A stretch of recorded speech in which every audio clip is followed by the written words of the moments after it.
Три нови проекта възникнаха на политическия небосклон миналата седмица и, за съжаление, един от тях е "Призареди България". Моята партия няма нищо общо с проекта на Иво Прокопиев и на олигархията "Продай България", нито с партията на господин Марешки, също така виден олигарх. Прокуратурата упражняваше дълго време политически чадър очевидно над господин Прокопиев, защото това е сигнала, който аз съм подал срещу него и сделката с Bull Brokers и кражбата на акциите на EVN. Разбира се, чак сега се задейства прокуратурата, за което адмирации, разбира се, но питам защо има същия политически чадър върху Веселин Марешки. Ние днес четем поредното разследване за него, че той не плаща данъци, че бензиностанциите са му на загуба, че се купуват гласове. Очевидно чадъра над него се осъществява от ГЕРБ и от господин Бойко Борисов, но той е полезен, може би го готвят за следващия парламент. Ние нямаме нищо общо с партиите на олигархията, с партиите на статуквото.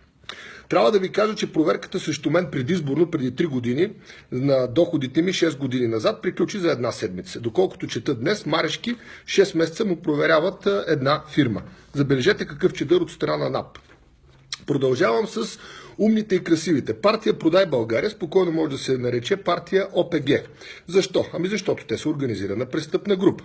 Докато Христо Иванов хвърляше фишеци и подаваше сигнали в прокуратурата срещу мен, че съм част от някаква престъпна група и бях разнищен от данъчни проверки и, разбира се, излязох чист, защото цял живот съм работил като журналист и като изпълнителен директор, съм бил известно време.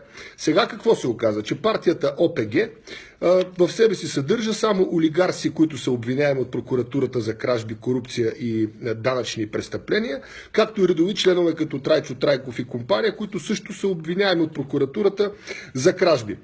Случва се така, че тези стотици милиони откраднати от сделките на EVN с помощта на Bull Brokers, имаме трима участници: Трайчо Трайков, Симеон Дянков и Иво Прокопиев. Ами този, който ги командваше?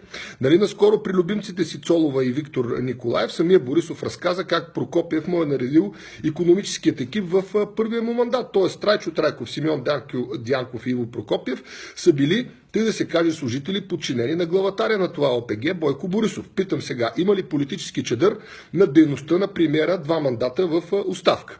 И нещо за цената на корупцията. Аз бях обвиняван от медиите на Иво Прокопиев и от Капитал, че като съм обещал държавата да даде таблет на всяко дете на България, това щяло да струва 100 милиона и нямало пари за това. И ме питаха откъде са парите. Ами само от сделката с Bull Brokers и EVN са откраднати около 100 милиона според Комисията за финансов надзор. А още 100 милиона Дянков е прехвърлил в бюджета, където също са изхарчени. Ето това е цената на корупцията.